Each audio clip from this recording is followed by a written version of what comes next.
की बात तो यह है कि अमेरिकन सारी प्राइवेट कंपनीज को 50 साल पहले ही पता था कि इनकी वजह से इरिवर्सिबल क्लाइमेट चेंज देखने को मिलेगा धरती पर। ये जानते हुए भी इन कंपनीज के सीईओज, इनके लॉबिस्ट, इनके लॉयर्स ने डिस इंफॉर्मेशन फैलाई, झूठ फैलाया ताकि रिन्यूएबल एनर्जी की ग्रोथ को रोका जा सके। इन्होंने अपने पैसे का इस्तेमाल किया दुनिया भर में नेताओं को खरीदने के लिए। ये मैं नहीं कह रहा, ये पीटर की बातें हैं, सुनने में किसी कंस्पिरेसी थ्योरी जैसी लग रही होंगी, लेकिन इस बात का हमारे पास ठोस सबूत मौजूद है। पिछले साल क्लाइमेट इन्वेस्टिगेटर रेबेका जॉन ने कुछ पुराने डॉक्यूमेंट्स खोजकर बाहर निकाले। ये डॉक्यूमेंट्स कुछ यूएस नेशनल आर्काइव्स में थे, कुछ यूनिवर्सिटी ऑफ कैलिफोर्निया में थे और कुछ तो लॉस एंजलिस के अखबार थे 1950s के।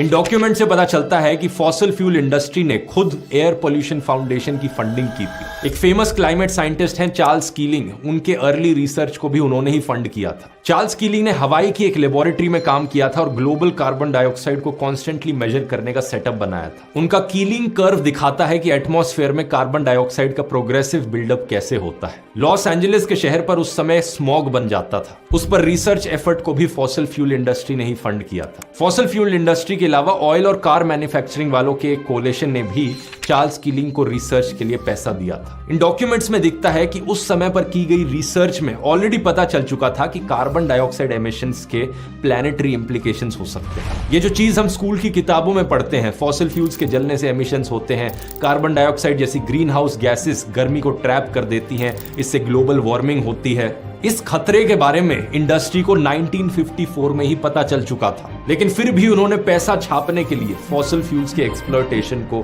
जारी रखा। इन कंपनीज में काम करने वाले मैनेजर्स ये पहले से ही जानते थे कि पूरी दुनिया को ये किस खतरे की तरफ ले जा रहे हैं। मैं आपसे पूछना चाहता हूं, क्या इन लोगों को गिरफ्तार करके इन पर जेनोसाइड का केस नहीं लगाना चाहिए? 1959 का एक मीमो दिखाता है कि अमेरिका की एक leading oil and gas lobbying body American Petroleum Institute और Western Oil and Gas Association उस समय एयर पोल्यूशन फाउंडेशन की फंडिंग कर रही थी। 1955 में ही एयर पोल्यूशन फाउंडेशन की एक पॉलिसी स्टेटमेंट में कह दिया गया था कि कैलिफोर्निया या कहीं के भी अर्बन इलाकों के लिए एयर पोल्यूशन सबसे सीरियस इशू है।